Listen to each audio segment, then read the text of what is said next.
Temukan Engkau Tuhan dalam pertobatan.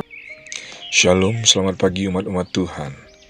Renungan pagi pada tanggal 1 Februari 2026 berjudul Beach Menemukan Agama. Sebelumnya mari kita berdoa. Bapa kami yang di surga, pada pagi hari ini bukalah hati dan pikiran kami saat kami merenungkan kisah pertobatan Joseph Bates. Ajari kami untuk peka terhadap panggilan-Mu, baik melalui pengalaman hidup, tantangan, bahkan badai yang akan kami hadapi. Roh Kudus, bekerjalah di dalam kami, supaya firman dan pelajaran hari ini tidak hanya kami dengar, tetapi sungguh mengubah hidup kami. Di dalam nama Yesus kami berdoa dan mengucap syukur. Amin. Yang menjadi ayat renungan terdapat dalam Mazmur 34 ayat 5. Aku telah mencari Tuhan, lalu Ia menjawab aku. Ayah Bates adalah seorang yang setia beragama dan berusaha keras untuk membesarkan putranya menjadi orang yang rohaniawan, tetapi tidak berhasil. Namun pada tahun 1807, salah satu gelombang kebangkitan dari kebangkitan besar kedua sangat menggugah Joseph yang muda itu.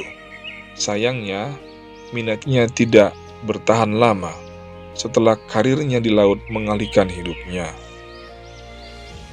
Walaupun demikian, laut memiliki cara tersendiri untuk mengalihkan pandangan sang pelaut ini kepada Tuhan, terutama saat mereka berlayar di atas kapal kayu kecil.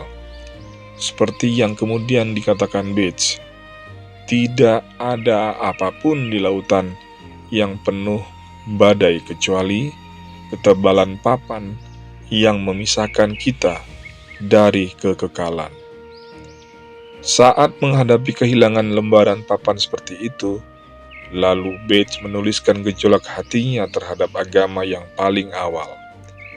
Di tengah badai dahsyat, selama 4 hari yang mengirimkan gelombang setinggi tiang kapal, kapten muda itu dengan putus asa melakukan 2 hal: membuang 40 ton besi ke laut dan mengambil langkah yang belum pernah terjadi sebelumnya, dengan meminta juru masaknya untuk berdoa.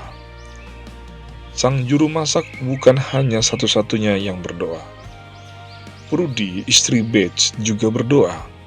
Selain itu, karena yakin bahwa suaminya membawa terlalu banyak buku novel dan kisah percintaan untuk perjalanannya, Prudy membawa kitab Perjanjian Baru dan buku-buku Kristen lainnya di dalam kopernya. Melalui buku-buku itu, Roh Kudus melakukan pekerjaannya sebagaimana mestinya. Tak lama kemudian, Bates kehilangan minat membaca hanya untuk sekedar hiburan, dan mulai melahap buku-buku seperti Rise and Progress of Religion in the Soul, karya Philip Doddridge. Kapten berusia 32 tahun itu menjadi semakin rohani, tetapi ia juga khawatir bahwa para perwira dan anak buahnya mungkin akan mengetahui dan mengolok-oloknya. Titik balik terjadi saat seorang pelaut yang juga adalah anak buahnya bernama Christopher meninggal. Sebagai kapten, Bates harus ikut mengawasi prosesi pemakaman. Namun ia merasa tidak layak. Setelah melakukan yang terbaik, 4 hari setelah pemakaman itu, ia menyerahkan hidupnya kepada Tuhan dan berjanji kepada Tuhan bahwa saya akan melayani Dia selama sisa hidup saya. Makna dari penguburan Christopher tidak hanya memengaruhi Bates. Ia menggunakan peristiwa itu untuk menggerakkan awak kapalnya. Dan pada hari Minggu berikutnya, ia menyampaikan khotbah tentang kehidupan kekal. Bates mengenang pertobatannya sebagai penemuan mutiara yang sangat berharga, yang lebih berharga daripada yang dapat diangkut oleh kapal saya. Satu-satunya keinginannya, katanya, adalah agar saya dapat mengajarkan orang lain jalan hidup dan keselamatan. Dan dia akan mengajar, misi itu mendominasi sisa hidupnya. Kita melayani Tuhan yang penuh kuasa, yang dapat mengubah kehidupan kita dan juga kehidupan putra-putri kita. Demikianlah renungan pagi pada hari ini. Mari kita berdoa. Bapa kami yang di surga, Bapa yang penuh kasih, tolonglah kami untuk setia mencari Engkau di tengah kesibukan hidup kami. Dan jadikan kami alat-Mu untuk membawa keluarga, anak-anak, dan orang-orang di sekitar kami mengenal jalan hidup dan keselamatan di dalam Kristus. Kami serahkan hari ini seluruhnya ke dalam tangan-Mu.